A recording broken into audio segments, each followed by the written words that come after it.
evening, viewers. You're watching TW News Recap. I'm your anchor, Azan Jamir, bringing to you the top stories of the week. Let's have a look at the headlines first. Urban local body by-elections concluded with the NPF registering wins in Chumukitima and Walker, whereas Atuizu Ward 9 delivered a victory to an independent contender. Kohima witnessed a large-scale demonstration on June 19 as citizens from diverse backgrounds rallied for quicker legal action in sexual harassment cases and credit protection for survivors. The NEET re-examination held today with over 22 lakh candidates taking part as authorities aim to ensure a smooth and transparent process after the previous test was marked by allegations of a paper leak. Bolivia President Rodrigo Paz yesterday declared a state of emergency that gives the military port power to remove road blockades that have put a stranglehold on fuel and food supplies in Bolivia's seat of government and other major cities. And now the news in details. Urban local body by-elections concluded with the NPF registering wins in Chumukitima and Walker, whereas Atuizu Ward 9 delivered a victory to an independent contender. The by-elections was held on June 16 and result declared on June 19. According to State Election Commission, NPF candidate Nichu Yu Kotso defeated PJP candidate Kezangoto Zotso in Ward 11 in Chumukitima Town Council by a margin of 90 votes. Kotso secured 326 votes, accounting for 58.01% of the valid votes, while Zotso polled 236 votes of the 566 votes cast. 4 were declared invalid. In Ward 8 Zemang B under Walker Town Council, NPF candidate architect Aling Lota won by a margin of 37 votes, securing 296 valid votes with a vote share of 53.33%. BJP candidate Momo Humzoi polled 259 valid votes, accounting for 46.67% of the valid votes cast. Out of 565 votes polled, 10 were declared invalid. In Ward 9 under Atuizu Town Council, independent candidate Inaga Z Chishi defeated NPF candidate Chi Shikawi Kipa by 17 votes. Of the 188 votes cast, 1 was declared invalid. Chishi secured 102 valid votes, while Kipa received 85 votes. Kohima witnessed a large-scale demonstration on June 19 as citizens from diverse backgrounds rallied for quicker legal action in sexual harassment cases and credit protection for survivors. Organized by the tribal women bodies of Kohima, the protesters assembled at the old MLA hostel junction and marched to Lok Pawan, where they submitted a memorandum addressed to the Chief Justice of the Guwahati High Court. The protest centered on delays in proceedings in a sexual harassment case involving suspended IAS officer Rani Welford, pending since 2021, as well as recent cases of rape and sexual violence in the state. Carrying placards with slogans such as "Justice delayed, it's justice denied," "Sexual harassers belong behind bars, not behind desks," and "Your influence cannot silence the truth." The demonstrators alleged that repeated legal maneuvers had delayed trial proceedings and denied justice to survivors. The rally drew support from several civil society organizations, tribal bodies, student groups, and youth organizations, including the Investment and Development Authority of Nagaland, Naga Students Federation, Kohima Awartulongjam, Ankami Youth Organization, Kohima Lota Hoho, and representatives of Kyamingyan and Yumkyung organizations.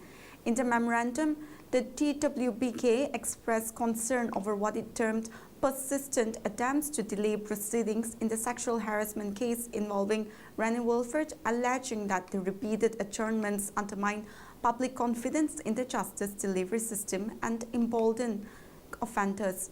The protesting organization submitted a 3-point charter of demands seeking no further delays in the proceedings and completion of the trial in a fair, impartial and time-bound manner, continuation of the accused suspension pending final adjudication, and permanent disqualification from government service and public office in Nagaland if convicted. Expressing concern over rising crimes against women and children, the memorandum cited recent cases including the alleged repeated rape of a minor in Dimapur, sexual harassment of a minor by a church leader in Kohima, the alleged rape of an elderly woman in Kifuri by a law enforcement personnel, and the alleged rape of a minor by a drug driver.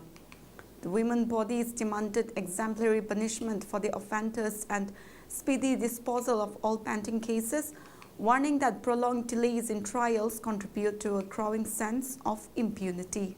The NIA and Manipur police have arrested 10 people in connection with 6 conflict-related cases in the state, including the killing and burning of a Mar woman in Chiripam in November 2024, an attack on former Chief Minister N. Biren Singh's Karkat in road from Imphal to Chiripam in June 2024, and a bank robbery in Ukhrul in November 2023.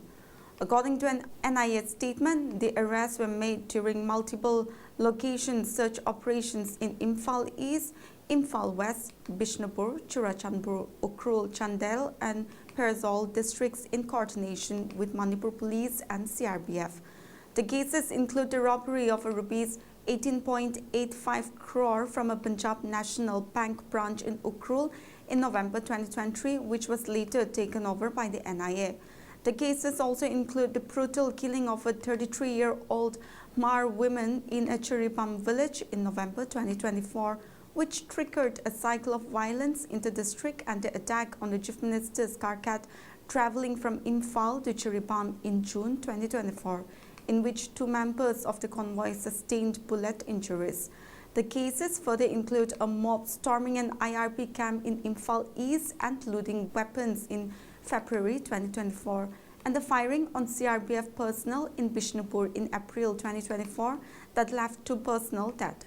The operations conducted on the basis of extensive intelligence, technical and field investigations by the NIA along with the state police and the Central Security Agency were focused on identifying and prosecuting individuals across communities involved in criminal and terrorist activities in the state.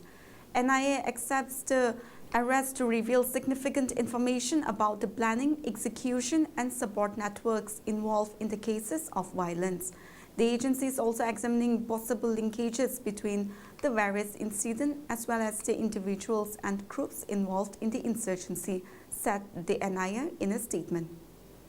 Over 22 lakh medical aspirants appeared the National Eligibility Cum Entrance Test re-exam today, a test not just for them but also for the National Testing Agency at the center, which had pulled out all stops to repeal trust after a paper leak marked the previous attempt in May. The leak and the subsequent cancellation of the May 3rd exam prompted outrage, protests and calls for Education Minister Dharmendra Pradhan's resignation. The centre, while expressing regret, maintained that it took the harder route by prioritizing transparency and facing the problem head-on by cancelling the earlier exam and opting for a fresh one. The retest was held from 2 p.m. to 5:15 p.m. Candidates with disabilities who are eligible for compensatory time were allowed till 6:20 p.m. As part of measures to secure the chain of custody of the question papers, they were airlifted by the Indian Air Force. The National Testing Agency, which conducts the exam, also conducted a nationwide mock drill on Saturday to ensure that everything runs smoothly on the day of the test. Education Minister Pradhan chaired a high-level review meeting and directed authorities to remain vigilant and fully prepared, emphasizing that the examination process must adhere to the highest standards of integrity, transparency and efficiency. Bolivia President Rodrigo Vaz yesterday declared a state of emergency that gives the military board power to remove road blockades that have put a stranglehold on fuel and food supplies in Bolivia's seat of government and other major cities. A wave of protests over the last few weeks has called for Vaz to step down over austerity measures imposed by the government, including the cancellation of fuel subsidies and other issues. The demonstrations have unleashed violent confrontations between dynamite-wielding demonstrators and riot police, leading to at least 365 arrests and 37 injuries, according to authorities. At least 17 people have died, most of them linked to a lack of medical care caused by transportation disruptions, according to Bolivia's Ombudsman's Office and human rights organizations. Barricades erected on key roads have effectively isolated the city of La Paz, triggering fuel and food shortages, paralyzing transportation and preventing patients from reaching hospitals, causing at least 7 deaths for lack of medical attention, the government says. BAS signed an agreement with one of the labor unions whose leaders called for the blockades to be lifted, but other protesters have demanded that BAS resign and refused to negotiate. BAS said that the state of emergency is intended to guarantee fuel supplies, which have become increasingly scarce as roadblocks have left tanker trucks stranded. The state of emergency doesn't limit due process rights or constitutional guarantees and allows people to continue their daily activities and will last 90 days, but could be lifted earlier if violence and threats against the population come to an end, the government said in a statement. 11 skydivers and a pilot are dead after a plane crash in Butler, Missouri last Sunday morning in an incident local authorities call a mass casualty event. According to officials, a private plane carrying skydivers left the Butler Memorial Airport but turned around for an unknown reason before crashing near Business 49 Highway. 11 of the 12 victims were skydivers. The other victim was the pilot of the plane. All the people on the plane died. According to Flight Radar, a Pacific Aerospace 750XL took off from the airport on June 15 morning. The aircraft is capable of holding up to 17 passengers and serves as a command plane for large skydiving parties. It was being operated by local skydiving company Skydive KC. The company confirmed the deadly crash and emergency crews and law enforcement with the Missouri State Highway Patrol, the Federal Aviation Administration, and the National Transportation Safety Board were investigating. The preliminary report, which will be available within 30 days, the NSTB said. A final report with the probable cause of the crash and contributing factors will be released in 12 to 24 months. Well, that's it for this week's news recap, and for more news like this, you stay connected to Global Window.